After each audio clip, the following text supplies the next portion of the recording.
Eh bien, bonjour et bienvenue à tous, bienvenue dans ce webinaire organisé par PQNA, la place de l'agriculture et de l'alimentation dans l'économie des territoires de Nouvelle-Aquitaine.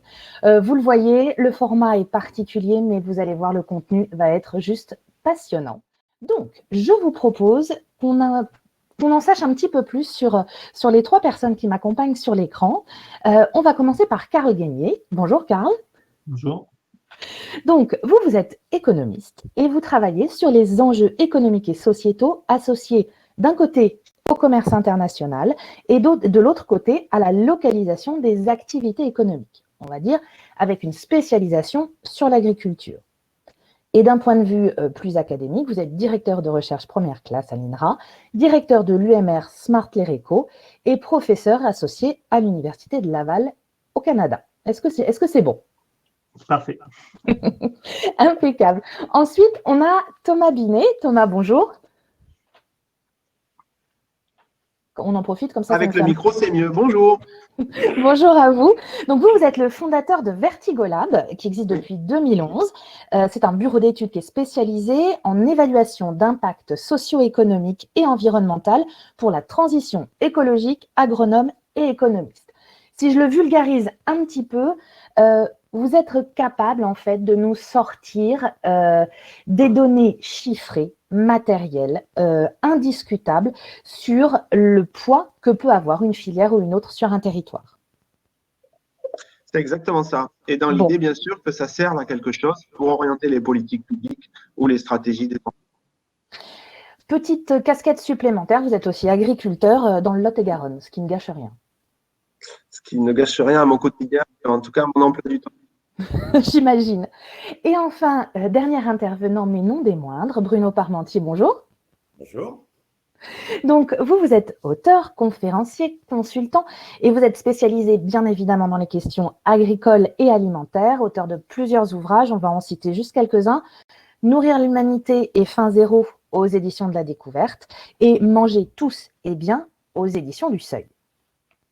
Je voulais vous présenter en dernier, Bruno, parce que c'est vous qui allez ouvrir la première partie de notre rencontre.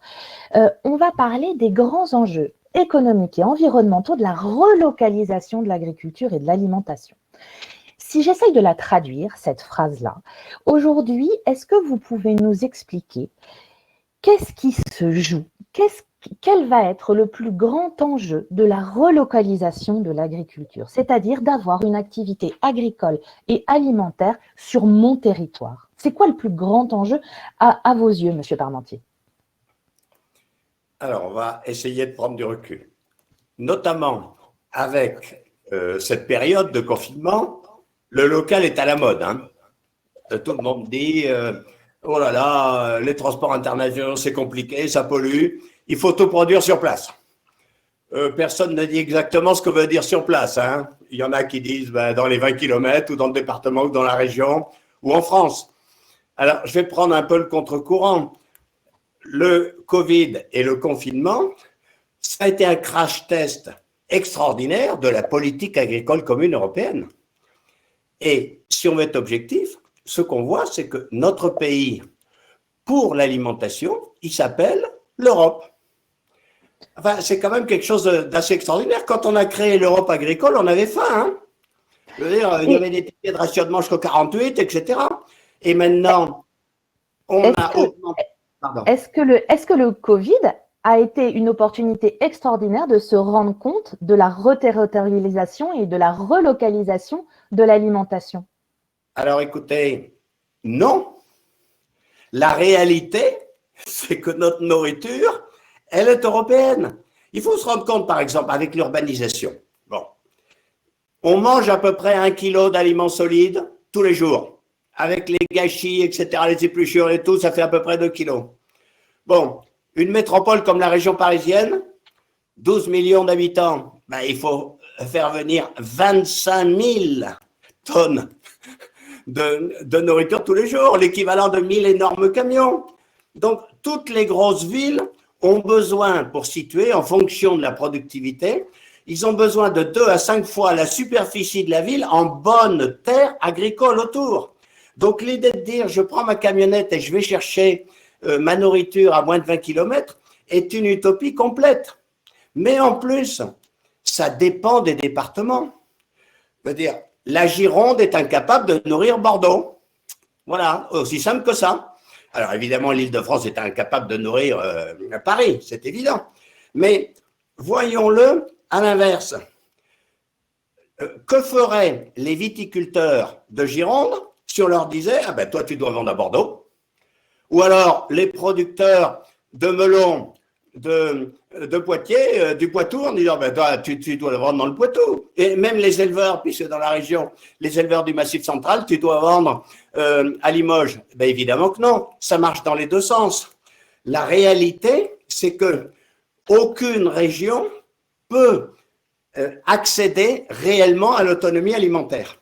Et on a vu, avec la crise du Covid, que l'Europe a marché. On est 440 millions d'Européens. Une bonne moitié de ces gens-là vivent dans des régions qui sont incapables de les nourrir et tout le monde a mangé. Donc on a eu des peurs, ça c'est sûr. On a eu, les légumes du sud de l'Espagne ont continué à arriver. On a mangé. On a eu un petit peu peur de manquer de farine. Bon, c'était de la rigolade, hein. Je veux dire, la France produit 3 fois la farine qu'elle mange, hein. Donc, on s'est aperçu que notre problème, c'était l'emballage de la farine par 1 kilo. Pareil pour les œufs. Notre problème, on produit 40 millions d'œufs par jour et on en mange 40 millions. Il n'y a aucune raison de manquer d'œufs. On a manqué de boîtes d'œufs en carton. C'est tout.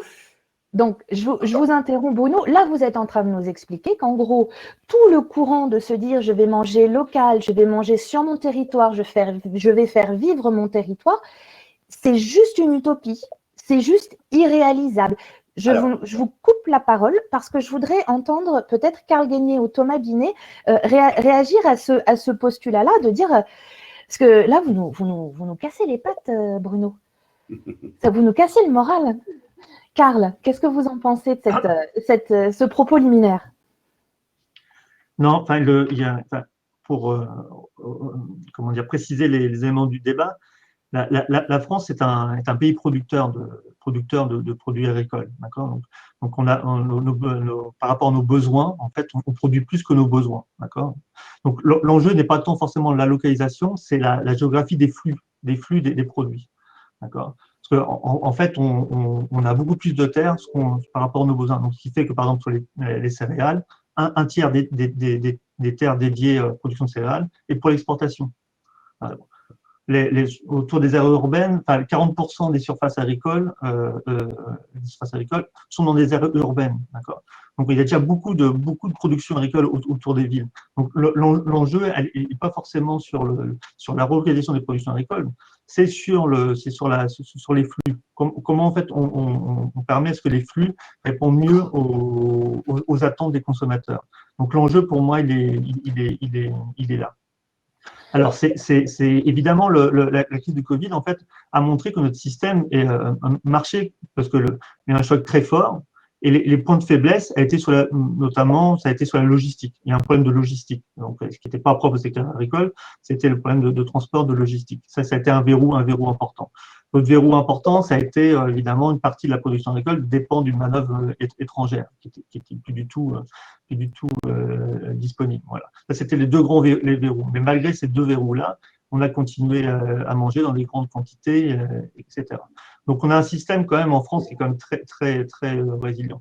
Donc, les enjeux sont plutôt sur les aspects qualitatifs, effectivement, sur qu'est-ce qu'on mange, sur les enjeux de santé. Sur les enjeux environnementaux, c'est compliqué. Relocaliser plus de production en France, c'est pas forcément une bonne chose d'un point de vue bilan carbone. Tout dépend du type de produit, tout dépend des modes de transport, tout dépend des modes de production. On pourrait produire des bananes autour de Paris pour nourrir Paris.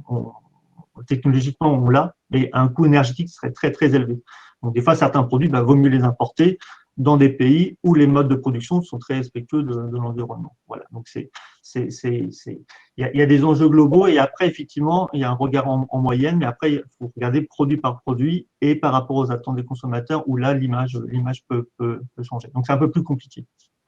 Thomas Binet, justement, Ouais, l'enjeu principal pour vous de la relocalisation.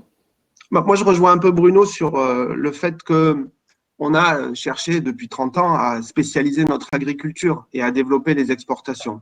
Donc maintenant qu'on vient de dire à des agriculteurs, ah mais non, mais en fait, il faut relocaliser, il faut produire local et organiser vos filières en conséquence, c'est sûr que c'est un peu dur à avaler.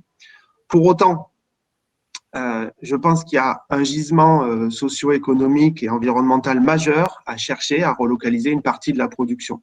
L'autosuffisance des villes, on a pu le voir avec des villes comme Albi qui sont engagées sur des objectifs d'autosuffisance et qui ont vite réalisé que c'était pas forcément aussi évident que l'annonce que ça pouvait, enfin que la facilité de l'annonce pouvait être. Et nous, en fait, on s'est amusé à faire ce travail-là, de regarder quel serait le rayon d'autosuffisance alimentaire d'une ville, sans pouvoir le poser comme un objectif en tant que tel. En fait, pour la ville de Bordeaux, enfin la métropole bordelaise, qui compte 750 000 habitants, on va dire, on va arrondir à 1 million d'habitants, puisque c'était l'objectif du maire Alain Juppé à l'époque, et on tend vers cette métropole millionnaire. En fait, il faut compter un rayon de 100 km autour de la métropole pour pouvoir être en capacité de nourrir la ville et la métropole. Donc, ce que disait Bruno sur le fait que la Gironde ne pourra pas nourrir la métropole bordelaise, c'est vrai. On a besoin des territoires et des départements limitrophes pour nourrir ces métropoles. On s'est amusé plus largement à l'échelle nationale à regarder quelles seraient les villes qui pourraient potentiellement être autosuffisantes. En fait, il y a 6% des villes qui pourraient être autosuffisantes. Alors, sans compter les bananes, on a compté avec des équivalents fournis par l'INRA, par l'INRA ou le CIRAD sur des équivalents prairies et d'équivalents arables. Et en gros, c'est tout à fait perfectible, mais en gros, il y a 6% des villes. Donc, l'autosuffisance en tant que telle n'a pas de sens. Et pour autant, la relocalisation d'une partie de la production, c'est-à-dire si on pouvait tendre vers 10, 15, 20% d'une partie de la production en travaillant spécialement sur les fruits et légumes, sur le marché de frais, n'enlevons pas à des territoires spécialisés leur production, c'est-à-dire continuons à faire du fromage et de la viande dans les territoires montagnes, dans les zones de montagne, continuons à faire des fruits et des légumes en Lot-et-Garonne, etc., etc.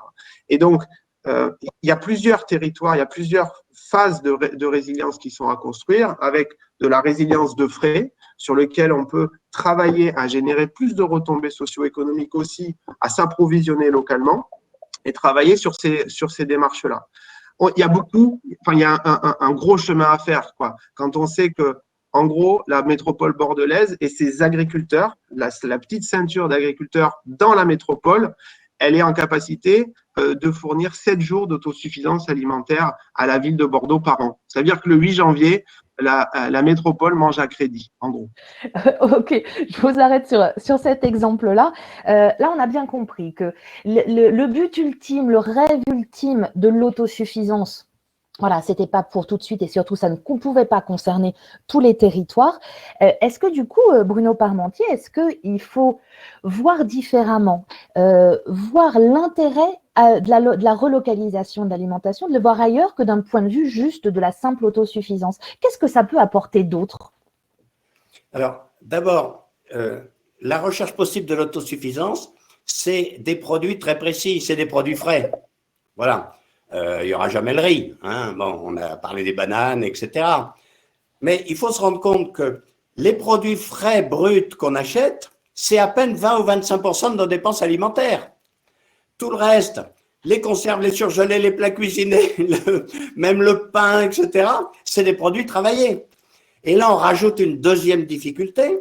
Si on veut à la fois des produits sourcés locaux et des produits travaillés, industrialisés, locaux. Parce que bon, on peut toujours rêver du charcutier qui travaille le cochon qui est à 10 km de chez nous et tout, mais enfin, on voit bien que c'est une utopie. Il y a quand même des économies d'échelle évidentes quand on fait de l'industrie. Et puis en plus, ces produits frais, on s'en est aperçu au moment du Covid. La fraîcheur d'une salade, elle se mesure en heures ou éventuellement en journée. Une salade, au bout de 3 ou 4 jours, elle est flétrie.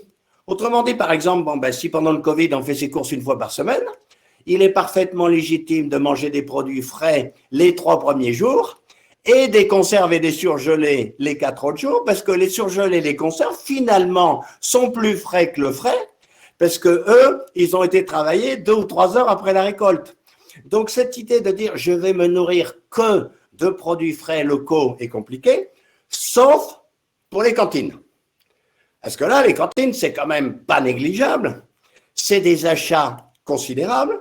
Si on regroupe les cantines d'une métropole comme Bordeaux, ben, c'est une puissance d'achat suffisante, une diversité suffisante pour dire je passe des vrais contrats avec des producteurs de fruits et légumes locaux. Là, oui. Donc, il y a certainement quelque chose à faire pour les cantines, mais pour le reste, bien se rendre compte qu'on parle de 20% de nos achats alimentaires et on parle en plus de ces achats qu'on consomme dans les 2 ou 3 jours. Alors, on peut toujours dire, ben, c'est très bien d'aller au marché tous les jours, etc. Mais enfin, bon, tout ça est un peu utopique. Et en plus, un des arguments, c'est le réchauffement climatique. Parce que, bon, c'est assez intuitif de dire, s'il y a moins de kilomètres, il y aura moins de réchauffement. Grave erreur. En fait, le réchauffement climatique de l'agriculture, c'est d'abord du protoxyde d'azote et d'abord du méthane. Ça n'est qu'à 8 à 10% le gaz carbonique. Et à l'intérieur de ce gaz carbonique, le dernier transport n'est qu'un tiers. Autrement dit, économiser sur le gaz carbonique, sur le dernier transport, c'est travailler sur 3 à 4% des gaz à effet de serre émis par l'agriculture. Et en fait, on s'aperçoit que les conditions de production sont beaucoup plus importantes. Et par exemple, si vous voulez diminuer les gaz à effet de serre, n'achetez que des produits qui ont été produits dans des champs où il y a des haies, où on ne laboure pas. Alors là, vous aurez vraiment une incidence sur le réchauffement climatique, mais le dernier voyage en camionnette pour amener les salades, il est quasiment anecdotique. Allez, je prends 2 exemples un peu caricaturaux. La pomme du Chili, à partir du mois de février, elle a moins de gaz à effet de serre que la pomme de Normandie, même si elle est passée par le canal de Panama. Parce que la pomme de Normandie en février, ça fait 6 mois qu'elle est dans un frigidaire et qu'elle consomme du gaz à effet de serre. L'agneau de Nouvelle-Zélande, qui arrive vraiment des antipodes, il a été élevé à l'herbe tout le temps. Alors que l'agneau du Poitou, pour une part, l'hiver, il est en bergerie et il mange de la nourriture importée. Et donc finalement, arrivé au Havre, l'agneau de Nouvelle-Zélande, c'est moins de gaz à effet de serre, parfois, que l'agneau du Poitou. Autrement dit, ce qui est très apparemment visible n'est que l'apparence des choses. La manière de produire est beaucoup plus importante. Je vous arrête là, Bruno. Donc, si j'ai bien compris, on a un enjeu environnemental qui n'est pas si évident que ça. On a un enjeu d'autosuffisance. Coupez votre micro, Bruno, s'il vous plaît. On a un enjeu économique aussi, on a un enjeu d'autosuffisance qui ne fonctionne pas. Est-ce qu'il ne faut pas réfléchir autrement? Qu'est-ce que la relocalisation, qu'est-ce que la reterritorialisation de l'agriculture et de l'alimentation peut apporter? Est-ce que ce phénomène-là peut aussi apporter plus de liens? Est-ce qu'il y a un impact culturel? Est-ce qu'il y a un impact humain? Est-ce qu'il y a un impact social ou sociétal? Puisqu'on a vu que l'autosuffisance, ça n'allait pas être gérable et que d'un point de vue environnemental, eh ben, ce n'était pas si évident que ça qu'on avait tout à y gagner. Thomas ou Karl, qui se sent de répondre sur cette question? Je peux répondre, je peux commencer. Ou Thomas, vas-y Thomas, je commençais à prendre la parole tout à l'heure, je peux te laisser. D'accord. Moi, j'avais simplement quelque chose sur les enjeux environnementaux. Je pense qu'en effet, il y a des cas particuliers. Pour autant, et ça, c'est quelque chose qui a été noté. Alors, j'ai découvert une statistique en préparant tout à l'heure. Une étude qui a été faite en Bretagne a montré, auprès d'agriculteurs, a montré que entre 25% et 40% des agriculteurs, donc vous voyez, c'est quelque chose de très précis, et démontrer qu'en fait, les agriculteurs qui pratiquaient les circuits courts étaient plus enclins à s'engager dans des démarches environnementales. Donc, je pense qu'il y a en effet le sujet de la chaîne de valeur, des empreintes, les empreintes CO2 ou des empreintes carbone ou de gaz à effet de serre sur la chaîne de valeur, mais il y a aussi une transformation du modèle qui peut être impliquée par ces phénomènes de relocalisation.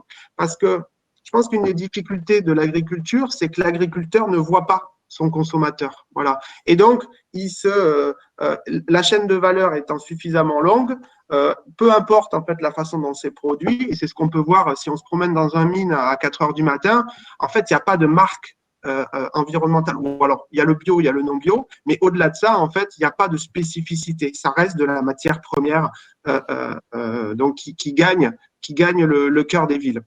Sur ce sujet-là, je pense qu'il y a un sujet important. Il y a un sujet aussi de visibilité des émissions de gaz à effet de serre importées. Ça, je ne vais pas trop rentrer dans le sujet parce que c'est assez technique, mais en fait, des gaz à effet de serre qui traversent les frontières, en gros, en matière de transparence, on le voit peu. C'est le cas, on parle beaucoup du soja importé, par exemple. Oui, c'est pas visible. Donc, il faut pas se tromper sur ces aspects-là. Donc, sur l'aspect relocalisation, je pense qu'il y a des enjeux environnementaux majeurs. Karl, si vous voulez. Oui, et qu'on rebascule aussi du coup sur les enjeux sociétaux, puisque voilà, ça va faire partie des questions et les gens qui nous écoutent aussi ce matin. On accorde une grande place au vivre ensemble, on a compris que ça ne nourrira pas tout le monde. En revanche, est-ce que ça nourrira les gens qui travaillent, les agriculteurs? Est-ce que ça nourrira les entreprises alimentaires, les entreprises de transformation? Est-ce que ça a un rôle sur la société? Karl. Oui, donc je vais revenir un peu parce qu'on donne l'impression que finalement, à nous entendre, que tout va bien, il suffit de continuer, pas besoin de relocaliser, tout le monde est content, on est compétitif, tout va bien. En fait, moi, j'ai un peu plus le rôle de rabat-joie. Quand même, on est quand même une situation concurrentielle et même sur des produits bas de gamme, etc. Nos parts de marché diminuent. Voilà, à l'étranger, nos parts de marché chutent. Sur les importations augmentent de plus en plus. Hein. La part qu'on importe pour satisfaire la demande en France et augmente fortement. Donc, et en même temps, on voit bien que les attentes des consommateurs changent. On voit bien que aujourd'hui, on parle beaucoup d'alimentation, mais on ne parle plus d'agriculture. On voit bien aujourd'hui, on fait une petite récolte. Petit à petit, hein, le vocabulaire change, on parle de plus en plus de politique d'alimentation. Pourquoi? Parce que le consommateur est au centre. Dans tous nos débats là qu'on a jusqu'ici, ce qu'on ne voit peut-être pas émerger, c'est que peut-être les attentes du consommateur sont en train de changer. Voilà. Alors, je ne sais pas l'ampleur du phénomène, mais n'empêche que sur le consommer local, alors je ne suis pas forcément l'avocat des circuits courts, etc. Mais il y a des forces vraiment des circuits courts de proximité géographique, c'est qu'on connaît le producteur, on connaît le produit. Ça, c'est la force qu'a les systèmes de production basés sur des circuits courts. Donc ça, on a du mal à savoir aujourd'hui quel est le consentement à payer en fait des consommateurs pour ce type de produit-là, parce que c'est compliqué. C'est compliqué pourquoi? Parce que évidemment, ces produits qui sont issus d'une agriculture de proximité au sens géographique du terme, c'est des produits qui sont de meilleure qualité, des produits bio, etc. Donc on a du mal à savoir, donc consentement à payer, est-ce que c'est le fait que ce soit local ou pour les qualités du produit. Mais n'empêche qu'il y a des attentes très fortes de la part des consommateurs et de la société en général sur des produits qui soient plus respectueux de l'environnement. Donc là, je suis d'accord avec vous, c'est les modes de production qui sont importants. C'est pas tant le transport, c'est la production. Et puis des enjeux de santé, d'accord. Donc du coup, les modes de production de nouveau importants, moins de pesticides, etc. Donc ça, c'est important. Et là, l'action publique a un rôle important. Peut-être on y reviendra après dans la deuxième partie, mais la loi Egalim relance un peu aussi tous ces débats-là. Voilà. Alors, donc, impeccable. Donc, en tout cas, il y a une photo. Ok, ça marche, mais la dynamique, elle n'est pas positive. Donc, ce qui demande vraiment peut-être à repenser notre modèle agricole. On se fait une petite parenthèse. Messieurs, mesdames qui êtes derrière vos écrans, vous pouvez commencer là, tranquillement, à ouvrir votre colonne questions et à remplir les questions. On a Zoé Pujol de PQNA qui viendra tout à l'heure un peu nous expliquer quelles questions vous avez posées et qu'on essaye d'y répondre. Le temps que tout le monde pose ses questions, Thomas, je voulais vous demander, vous, sur cet aspect Inversons la chose. Est-ce que c'est déjà une victoire qu'on ait sur un territoire des agriculteurs qui vivent de leur travail, qui sont en contact avec les consommateurs? Peut-être qu'il ne faut pas placer la barre juste à ce niveau-là, arrêter de viser trop haut. Arrêter de viser trop. Alors, moi, je pense que en tout cas, l'objectif de relocalisation, il a du sens. Et il y a peut-être deux éléments là-dessus. Pourquoi il y a eu ce phénomène de circuit court? Enfin, il y a toujours eu des marchés de plein vent avec des producteurs qui écoulaient leur production locale. Ce qu'on disait, c'est que la PAC et la tendance après tout ça s'explique par des balances commerciales, d'énergie, d'import de combustibles fossiles, etc., qu'il fallait que nous, on puisse exporter, avoir une balance commerciale positive. Donc, en fait, tout ça s'explique par des dynamiques macroéconomiques et politiques. Pour autant, on a une agriculture qui s'est tournée de plus en plus vers la spécialisation. On a cherché à spécialiser notre agriculture, développer des filières compétitives à l'échelle internationale. C'est ça qui était important. Et il y a eu toujours cette dynamique de circuit court, de marché, parce que ça permettait aussi de vivre, de rencontrer. Enfin, en gros, il y avait cette agriculture à deux vitesses. Aujourd'hui, comment accélérer ce phénomène? En fait, on peut se satisfaire de ça et espérer que tout ça se développe parce qu'on l'appelle de nos voeux, parce qu'on écrit des tribunes dans le monde en disant c'est formidable, il faut faire de la relocalisation. Moi, je pense que ça ne se décrète pas ou ça ne s'invente pas, ça se déclenche et ça s'organise en fait. Et notamment, tout ça, et les agriculteurs sont avant tout des agents économiques. Et donc, ils font des choix rationnels en matière économique aussi. Et donc, ils choisissent, en gros, on engage en fait une ferme pour en tirer un revenu, hein, d'accord. Et les choix qui sont faits visent à maximiser aussi ce profit. Voilà, comme toute entreprise, il y a la dynamique du bien-être et le travail et le fait de ne pas forcément travailler 80 heures par semaine, mais il y a aussi cette dynamique-là qui est importante. Donc, quand on est un agriculteur spécialisé en grande culture, etc., comment passer sur de la relocalisation et comme disait Bruno, comment se mettre à produire, quand on est vigneron dans le Bordelais, comment se mettre à produire pour la Gironde? C'est impossible, quoi. C'est impossible. Les modèles ne sont pas compatibles. Donc, il peut y avoir un transfert, il peut y avoir une organisation de cette nouvelle génération qu'il faut absolument accélérer puisque l'agriculture vieillit. La plupart des agriculteurs se retrouvent à la retraite. Il y a un installé pour 3 départs à la retraite aujourd'hui encore. Ça fait plusieurs années que ça dure. Donc, on est en train de perdre notre agriculture. Et l'agriculture spécialisée se spécialise de plus en plus. Il y a des petits agriculteurs qui visent, eux, qui sont dans cette dynamique de relocalisation. Alors, on parle encore que de produits frais, mais on a cette tendance-là. Donc, tout ça, ça s'organise. On va peut-être parler des solutions ou des leviers qui sont à disposition, soit des politiques publiques, des collectivités, mais aussi des agents, des agriculteurs économiques et des filières. Mais on verra ça effectivement dans la troisième partie. Allez-y, terminez, Thomas. Non, mais voilà, tout ça s'organise, mais il faut savoir que on ne change pas du jour au lendemain une agriculture sur 300 hectares en grande culture à quelque chose qui soit diversifié, etc. Et de la même manière, je vais faire un parallèle parce que je crois qu'il y a beaucoup de personnes qui sont dans des collectivités et notamment en charge du développement économique. La tendance du développement économique des collectivités depuis 20-30 ans a été sur la spécialisation. Le fait de se démarquer sur certains territoires parce qu'il y avait des atouts et donc de se spécialiser dans certaines filières, dans certains secteurs. Aujourd'hui, de la même manière, tout le monde appelle les collectivités à se diversifier, à parler de résilience, etc. Donc, il faut, d'une certaine manière, désapprendre, déprogrammer. Ça vaut pour les agriculteurs, ça vaut pour les collectivités, ça vaut pour beaucoup d'autres acteurs de nos territoires aussi. Donc, déprogrammer pour reprogrammer. Et ça, tous les sportifs de haut niveau vous le diront, c'est pas mon cas, hein, tous les sportifs vous le diront, en fait, déprogrammer un geste pour reprogrammer un nouveau geste, c'est extrêmement compliqué parce qu'on a des mauvais réflexes et de la même manière avec une collectivité ou une entreprise, on a aussi, c'est pas des mauvais réflexes, mais on fait comme ça et on a toujours appris comme ça. Donc tout ça est extrêmement passionnant et s'accompagne en fait de leviers et de solutions qui sont aujourd'hui à mobiliser. Mais ça va demander effectivement du temps, de l'explication et de la pédagogie.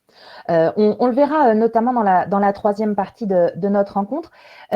Zoé Pujol de Pays et Quartiers de Nouvelle-Aquitaine, est-ce que vous êtes parmi nous? Elle se prépare, je le vois sur le petit écran. J'ai l'impression qu'il y a quand même pas mal de questions qui sont tombées. Messieurs, vous allez être prêts à répondre du feu nourri des questions. Je vais attendre que Zoé arrive. J'ai l'impression… Il y a des questions pour vous, Monsieur Parmentier. Zoé, vous êtes avec nous? Elle se prépare toujours. On ne sait pas comment elle va apparaître. Si elle va apparaître dans un bureau, dehors, on va voir ça. En attendant, on va essayer. Allez, j'en prends une au hasard. Oui, Bruno, vous vouliez ajouter quelque chose? Allez-y, branchez votre micro, je vous écoute.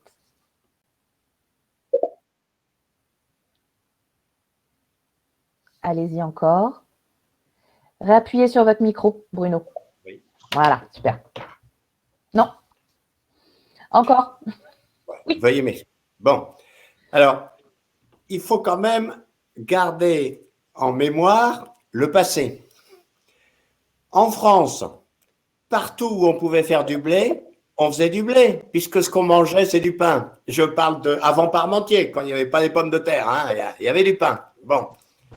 Dans les régions où la productivité du blé était faible, on a mis des vignes, parce que la vigne va chercher ses éléments nutritifs plus profonds. Autrement dit, parmi les vignerons ensuite, il y en a qui ont beaucoup mieux réussi que d'autres. Et dans le Bordelais, ils sont champions du monde. Mais ce n'est pas parce qu'ils sont champions du monde en vigne que la terre est une bonne terre pour faire des céréales. Et donc, l'idée de dire, on va revenir, on va dire aux vignerons, non, vous êtes les meilleurs du monde dans votre spécialité, hein, et vous en vivez très bien, mais nous, on veut aussi des salades, des abricots et du blé. La terre du Médoc, elle n'est pas du tout bonne pour faire des céréales. Voilà. Donc, il ne faut pas vivre quand même dans une illusion. Tout le monde va faire des carottes, tout le monde va faire des abricots, tout le monde va faire des salades.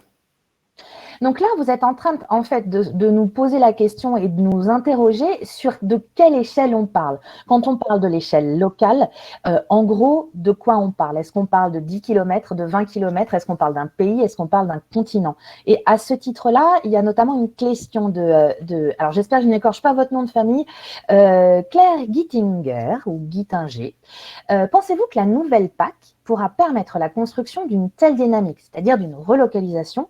Quel sera son rôle dans les enjeux de relocalisation et de reterritorialisation? Puisqu'on est à l'échelle européenne, est-ce que la PAC a un rôle à jouer là-dedans? Qui se sent de répondre, messieurs?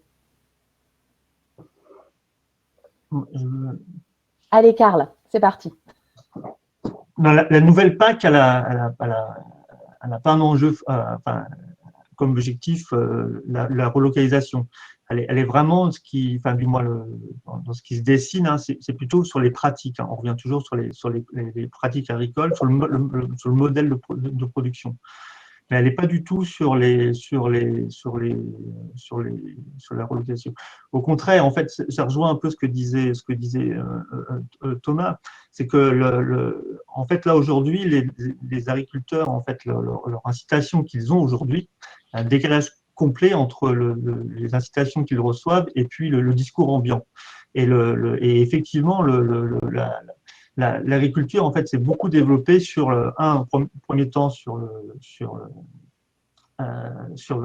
l'Union européenne, l'intégration européenne, qui a été un sacré levier important pour l'augmentation du marché, donc du coup qui a boosté les exportations françaises vers l'Union européenne. Et puis deuxième temps, et c'est l'autre levier qui est très important, qui va en contradiction, c'est les accords de libre-échange. Voilà. Et donc on sait qu'aujourd'hui le marché européen est saturé. La croissance du marché européen est très faible, le marché est saturé, on a une forte concurrence entre les pays européens, et donc du coup il faut aller chercher les marchés à l'extérieur, et notamment les marchés qui sont en forte croissance. Et où sont les marchés en forte croissance? C'est la Chine, c'est l'Asie, c'est bientôt l'Afrique. Et donc en même temps, tous les accords qu'on signe de libre-échange pousse à cela. D'accord. Donc, du coup, on est toujours dans le schéma qu'on dit, hein, spécialisation, des gains de productivité, on concentre, on spécialise des territoires et pour aller vendre de plus en plus. Donc, on va avoir un vrai décalage, en fait. On est un peu schizophrène. Bah, des fois, oui. Bah, du schizophrène, je ne sais pas jusqu'à quel point c'est volontaire ou pas, mais en tout cas, on voit bien, il y a un décalage entre les incitations que reçoivent les différents acteurs, donc, et puis le discours ambiant. Mais il y a quand même des changements de comportement de certains acteurs, de la grande distribution, par exemple. On n'en a pas parlé, mais la grande distribution, aujourd'hui, on voit bien, donc il y a un effet opportuniste, il y a un effet d'aubaine. Pour les produits maraîchers, l'approvisionnement de la grande distribution était forcément local, pour des raisons qu'on explique. Hein. Les produits périssables, forcément, les salades, on va les acheter. Voilà. Donc on a dit, c'est du coup, ce qu'on ne mettait pas une étiquette locale, maintenant on va mettre une étiquette locale. Donc c'était une grande opportunité de la part de la grande distribution. Mais quand même, il y a quand même un mouvement où quand même la grande distribution commence quand même à réfléchir sur de monter en puissance sur s'approvisionner localement. Après, ça dépend de l'échelle qu'on entend, quoi, mais au niveau d'un territoire plus ou moins pertinent, tout ça pour Paris, pertinence de l'échelle, hein, entre Paris et puis une petite ville comme Saintes, par exemple, c'est pas du tout pas la même. Mais l'idée, en tout cas, voilà, il y a une prise de conscience. On est au début, c'est vraiment marginal aujourd'hui, mais on n'a aucune idée vers où on va. Thomas, vous vouliez ajouter quelque chose? Oui, simplement quelque chose. C'est intéressant de voir cette double tendance je ne sais pas si elle est schizophrénique, mais en tout cas, on continue quand même avec les mêmes recettes dans la PAC. Hein. Faut savoir que chaque nouvelle programmation, tous les 7 ans, on dit c'est formidable le verdissement de la PAC, etc. Il n'y a pas eu d'avancée environnementale. En tout cas, on est quand même un peu business as usual. Pour autant, il y a une dynamique nouvelle. On a eu la dynamique agriculture multifonctionnelle. On a eu plein de mots comme ça un peu sympas qui sont apparus au gré des programmations. Aujourd'hui, on est vraiment sur quelque chose qui est une politique sectorielle orientée vers le consommateur. Et notamment ce qu'on appelle tout ce qui est farm to fork, donc de la fourche à la fourchette, de la ferme à la fourchette, démontre en fait une réelle attention de la politique européenne aux consommateurs. Ça, c'est aussi reflété par tout un tas de tendances dans la consommation, notamment les marques comme C'est qui le patron, que vous connaissez certainement, qui sont des marques de consommateurs, où les consommateurs font le cahier des charges et où finalement on cherche à rapprocher l'agriculteur, le producteur du consommateur. Et ça a du bon parce que ça permet aussi d'établir des cahiers des charges ou de progresser soit sur des transitions agroécologiques, soit sur des cahiers des charges qui font du sens pour le consommateur et pour l'agriculteur. Reste le sujet du partage de la valeur le long de la chaîne. Et ça c'est un sujet majeur. Et moi, quand je voudrais juste rajouter quelque chose sur le sujet de la relocalisation, maraîchage, etc. En fait, moi, il y a une tendance en fait, il y a une opportunité de relocalisation qui passe vraiment inaperçue, qui est assez invisible aujourd'hui, qui est celle des circuits longs. Et notamment, moi, je l'ai pu l'observer en Lot-et-Garonne, où il y a un fort tissu d'industrie agroalimentaire, par exemple, mais c'est un peu le cas partout, sur le bio. On était très contents, on se satisfaisait du fait qu'il y avait beaucoup, la progression du bio dans l'agriculture était majeure en France, on est passé de 7, 8%, etc. Mais quand on fait un peu attention à la progression volume des industries agroalimentaires qui commercialisaient des produits bio, elle était à 2 chiffres. Elle était sur 10, 20, 30%. Qu'est-ce que ça veut dire? Ça veut dire qu'en fait, on a quand même besoin encore de matières premières pour faire des produits bio. Mais que ces produits bio, en tout cas la production agricole française en bio, ne suivait pas la transformation et la commercialisation de ces produits bio. Donc, il y a un vrai décalage. Certes, il y avait une progression, mais pas et insuffisante. Et en fait, quand on discute avec des directeurs d'industrie agroalimentaire, petites, hein, je ne parle pas de Danone ou d'autres, de gros, ils nous disent, en fait, on a… Alors, revenez Thomas, revenez avec nous. Je reviens? Revenez, concluez, et puis on passe à une autre question. Zoé me parle dans le téléphone, donc je vais pouvoir en… Ah ben, on a perdu Thomas. Karl, Bruno, quelle Oui. priorité d'action pour les territoires et leurs projets alimentaires territoriaux? Car bien sûr, on ne parle pas que d'autonomie, il y a plein d'autres choses à faire. Donc si vous aviez une priorité à faire ressortir, messieurs, là, ce serait laquelle? Alors, déjà, voyons au niveau européen, pour terminer. Il y a deux choses qui me paraissent très importantes, mais que malheureusement, la politique agricole commune ne fait pas assez. Elle ne fait pas assez aussi de lutte contre le réchauffement climatique. Mais la première chose, c'est qu'on est totalement dépendant pour les protéines végétales. Alors ça, c'est quelque chose que le consommateur ne voit pas. Mais nos animaux mangent du soja d'Argentine en permanence.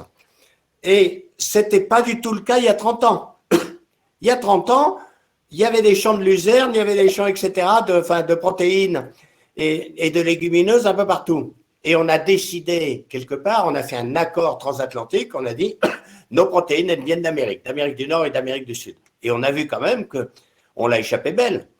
On a fermé l'aéroport de Roissy au premier confinement. Si on avait fermé les ports, il aurait fallu abattre tous nos poulets, tous nos cochons qui auraient crevé de faim. Et donc, ça se décline aussi au niveau régional. Il faut absolument être beaucoup plus autonome sur les protéines. Et puis, la deuxième chose, je dirais, c'est la politique sociale. C'est qu'en fait, on a une politique environnementale commune, on a des prix communs en Europe, et on n'a pas du tout assez de politique sociale. Moyennant quoi, les Espagnols, il leur arrive de faire travailler des Marocains au prix du Maroc dans leur serre. Les Allemands, il leur arrive de faire travailler des Bulgares au prix de la Bulgarie dans leurs abattoirs. Et on arrive à cette chose extraordinaire, c'est qu'on pensait que le marché commun, c'est les Français nourrissent les Allemands et les Allemands nous livrent des bagnoles. Et maintenant, les Allemands nous livrent des voitures et du cochon. Et on a envie de dire, moi, c'est pas moins d'Europe qu'il faut, c'est beaucoup plus d'Europe. C'est une Europe avec aussi une homogénéisation des pratiques sociales pour faire une concurrence qui est à peu près correcte. Et donc, on a vraiment besoin de plus d'Europe, y compris dans nos régions. Karl, une priorité d'action en 2 phrases. Et puis après, on va passer à la deuxième partie de notre webinaire. Allumez votre micro. C'est lié avec la deuxième partie, mais je pense que les opportunités, en fait, la loi Egalim, il y a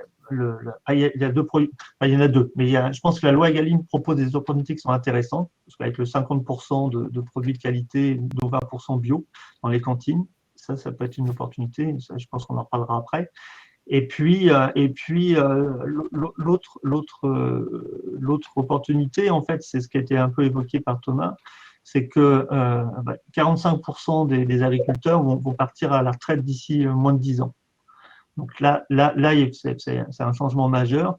Et c'est là, à travers ces transmissions d'exploitation, la manière dont vont être transmises ces exploitations, à qui va récupérer ces exploitations, où là, on va avoir émergé peut-être une nouvelle agriculture ou pas, ou de nouveaux produits, de nouvelles filières, etc. Et là, je pense que les collectivités locales ont un rôle important sur l'accompagnement de ces transmissions-là. Alors justement, Thomas, là, dans les questions qui remontent aussi, on a une installation pour 3 départs, c'est ce que vous avez dit tout à l'heure, des terres agricoles du coup qui disparaissent face à l'urbanisation et des agriculteurs aussi qui disparaissent. Et d'ici quelques années, plus de pétrole. Du coup, comment on fait face à toutes ces pénuries? On le sait qu'on est en fin de système, on le sait qu'il va falloir être inventif. On sait qu'il va y avoir un problème à un moment donné. Et les aspects, pourquoi est-ce qu'on tend de la résilience? Là, une crise a laissé apparaître que on allait pouvoir pas forcément manger à notre faim, qu'on avait été peut-être pas très très malin de se spécialiser, et donc la question de la nourriture a posé problème. En effet, je vais enfoncer une porte ouverte en disant qu'il faut réinventer le modèle agricole. Le tout, c'est de savoir comment. Et le sujet de la dépendance au pétrole, il est majeur dans l'agriculture. majeur dans le fait d'émettre des gaz à effet de serre, mais il est majeur dans l'agriculture. Et donc, il faut réfléchir à la façon dont on organise nos modèles, on organise notre résilience. Et il y a, au-delà il y a la production, bien entendu, et pour le coup, alors, sans rentrer dans les sujets techniques, mais l'agriculture sur sol vivant, l'agriculture de conservation des sols, il y a, donc l'INRAE a travaillé sur ces sujets, travaille encore, et il y a beaucoup d'acteurs qui travaillent sur les initiatives 4 pour 1000, sur la façon de stocker du carbone, donc de réduire. En fait, l'agriculture, c'est à la fois un sujet de réduction des émissions de gaz à effet de serre, mais aussi un formidable levier d'adaptation au changement climatique. Donc, il faut vraiment avoir ça en tête et accélérer cette transition. Il y a une opportunité qui est là. On est en train de passer à côté de notre nouveau modèle agricole parce que, en fait, il y a beaucoup de départs à la retraite et cette transformation, c'est pas dans 10 ans que ça va se passer, c'est maintenant. Donc, il faut penser ça, aller au bout des expérimentations. La recherche est ultra importante pour ça, mais aussi la recherche appliquée, le fait de développer des nouveaux modèles, de les tester et de passer à l'échelle parce que moi, j'ai la conviction que, certes, il y a tout un tissu de petits producteurs qui sont sur des démarches de maraîchage diversifié qui sont ultra importantes en proximité des villes, mais il y a aussi des nouveaux modèles entrepreneuriaux à inventer, agroécologiques, et qui font du sens et qui sont compatibles avec des circuits longs, qui sont compatibles avec des territoires ruraux qui n'ont pas forcément vocation à absorber de la production locale, c'est-à-dire on peut pas, on va pas se situer sur un territoire, un département rural et dire bon ben maintenant vous faites tous vous approvisionnez les petites villes ou les petites communes locales. Il y a des dynamiques intéressantes de régie agricole, des collectivités qui se font, qui ont du sens. Mais de nouveaux modèles, et il faut le penser à travers une démarche vraiment entrepreneuriale et engagée. Merci Thomas Binet. Oui, Karl, je vais vous donner la parole dans 30 secondes puisqu'on va lancer aussi notre deuxième partie où là… C'est juste une précision sur la disparition du nombre d'agriculteurs, etc. OK, il y a moins d'exploitation, mais ce n'est pas pour autant qu'il y a moins d'emplois dans le secteur agricole. Le salariat dans l'agriculture s'est beaucoup développé. Aujourd'hui, en Bretagne, 44% de l'emploi agricole, c'est du salariat.